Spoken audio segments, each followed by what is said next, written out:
It's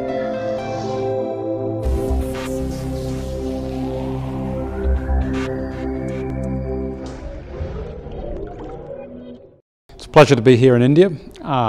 We're really here on a visit hosted by Austrade to look at how we can collaborate in India with Indian IT companies for projects going on in Australia, particularly my group, NICTA, National ICT Australia, and the CSIRO and the various universities in Australia. Australia is very unique. It's a large country, twice as large as India, but perhaps only the population the size of Greater Hyderabad. So we're extremely sparsely distributed, and we're different in many different ways. So we have, for example, a big focus on resources and energy, agriculture. We have huge farms with lots of food.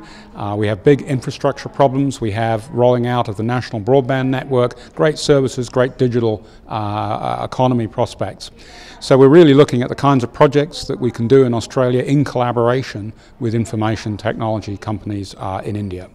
We already have some strong collaborations, particularly with companies like Infosys and Mahindra, and we're really here to talk to, I guess, the 7 larger companies in India and also some of the smaller companies to actually see what we can actually do, and it's been so far extremely successful. So we're seeing a number of different cities here. So we obviously first went to Bangalore because talking to Infosys, but we're here at the moment to talk to Tech Mahindra, and we'll be going on to Chennai to talk to a number of other companies.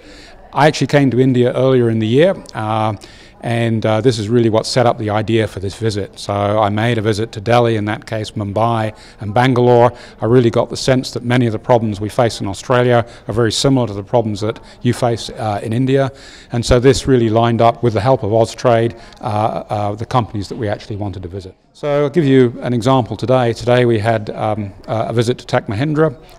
We gave them a flavour for the sorts of problems and applications we have in Australia and also the research strengths in Australia, and they equally gave us presentations on the kinds of strengths that they have as a company and the kind of areas they would like to be able to grow businesses in.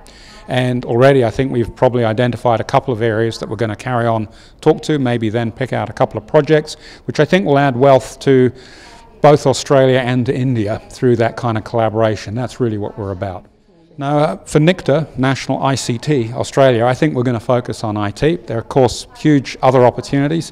I, for example, have a personal interest in groundwater management, but IT plays a big role in that these days, and I think, you know, there are significant issues around that in India as well as the fact they are in Australia. So I think it's important to appreciate that IT is not really just about IT, it's about the application of it to lots of different projects, lots of different problems, both in Australia and here in traffic, we've noticed. So you certainly drive differently here and it's more congested. I think that's one big thing. But actually there are fewer differences than you might think, given the big differences in, say, population size. We are, you know, very much thinking the same way, particularly when it comes to technology and education and the applications of it. At a fundamental level, we actually have many of the same problems, things like disaster management, resource management, energy management, these sorts of problems, manufacturing and so on. And so actually there's a good role that we can have in trying to collaborate in doing this. And I think, you know, the IT industry in India is, you know, world-renowned, basically. And so they're a great set of companies with which to really try and collaborate and, as I said, really create good outcomes for both countries. Yeah, so, you know, already the companies that we're talking to have great engagement in Australia. So certainly Australia is 3rd or 4th in terms of their market that they have, and so we're important in that respect, but we're really kind of looking now at trying to innovate, to try and really think of new ways of applying that kind of technology, new technologies to improve productivity, health, efficiency, you know, the whole thing. So yep, it's a great partnership. So as I've said, we're talking to the major companies about how we can collaborate, and I think organisations like ours and CSIRO and the universities are really about delivering the R&D that's necessary. And although we work directly with companies, in truth we need Indian companies to help us productize and deliver those sorts of outcomes. So that's kind of the engagement model that we're looking for in these things. We also in Australia spin out a lot of startup companies, so we're hoping that there'll be Indian investment in that as well. And equally equally, I think there are solutions we've developed in Australia which might well be applicable to needs in to needs in India. So particularly, in fact, we're talking about traffic management and inter-vehicle communications at the moment, and I think indeed having just enjoyed the traffic in your city, I think we'd benefit both. I like it. I haven't been here long enough, I have to say, so I'm looking forward to my return trip.